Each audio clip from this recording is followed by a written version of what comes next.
Como a legislação brasileira vê o índio brasileiro. Eu prefiro o termo nativo, mas como a lei chama de índio, eu vou chamá-lo de índio também para não gerar uma confusão.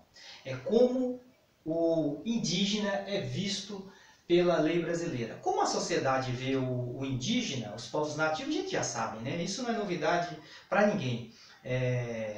Chama de preguiçosos, selvagens, insolentes. O próprio presidente de vocês, Bolsonaro, falou que não vai dar 1 centímetro de terra para os indígenas, como se ele fosse dono da terra, né? Como se ele que definisse quem tem direito e quem não tem. O ministro da Educação de vocês também, né, esse que está sendo investigado pelo STF, disse que nessa reunião de baixaria que teve entre os ministros, que odeiam os povos indígenas, né? Então a gente vai ver como a lei brasileira trata o índio. A primeira legislação que disciplinou os direitos dos indígenas, dos povos nativos, foi a lei de 1973, a lei 6.001, chamada de Estatuto do Índio.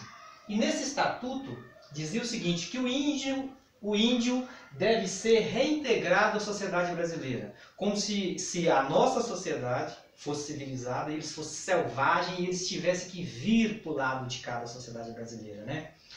Como se até parece que a nossa civilização é superior a deles, né? É só ver como eles tratam a natureza e como a gente destrói a natureza, né? Já dá para perceber quem é selvagem nessa situação.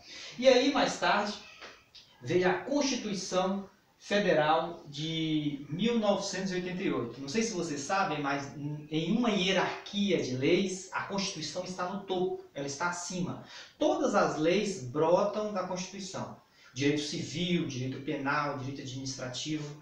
E no seu artigo 231 e seguintes, prescreve o seguinte direito dos indígenas. São reconhecidos aos índios sua organização social, costumes, línguas, crenças e tradições e os direitos originários. Olha que importante esse termo, direitos originários, ou seja, a Constituição de 88 está reconhecendo que os índios brasileiros já têm o direito, já tem esse direito antes mesmo da formação do Estado brasileiro. Então, antes dos portugueses virem para cá, a Constituição está dizendo o seguinte, de forma afirmativa, de forma positiva, de que eles já tinham esse direito e mantêm esse direito sobre as terras que tradicionalmente ocupam, competindo a União demarcá-las. Competindo quem é a União? O governo federal. Então o governo federal tem dever, obrigação de demarcar as terras onde os povos indígenas ocupam, né? E a educação desses indígenas, como deve ser? Tanto a Constituição de 88 quanto o Decreto 6.861 de 2009 e a LDB, que é a Legislação Federal que trata da educação, 9394 de 96, diz o seguinte, que educação eles devem ter, além da língua portuguesa, tem que ser ofertada, com escola, inclusive nas aldeias, a sua língua originária, então a sua própria língua originária, tá? E aqui algumas observações sobre alguns dados sobre os indígenas brasileiros. Existem, em média, 800 mil indígenas no território brasileiro. Quando os portugueses vieram para cá, tinha cerca de 5 milhões. Então, ao invés de crescer, diminuiu, né?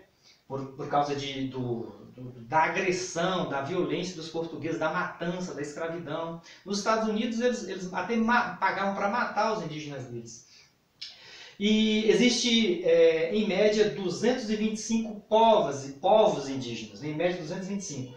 E em cerca de 70 povos isolados, né, que não têm muita informação. Sorte deles, né?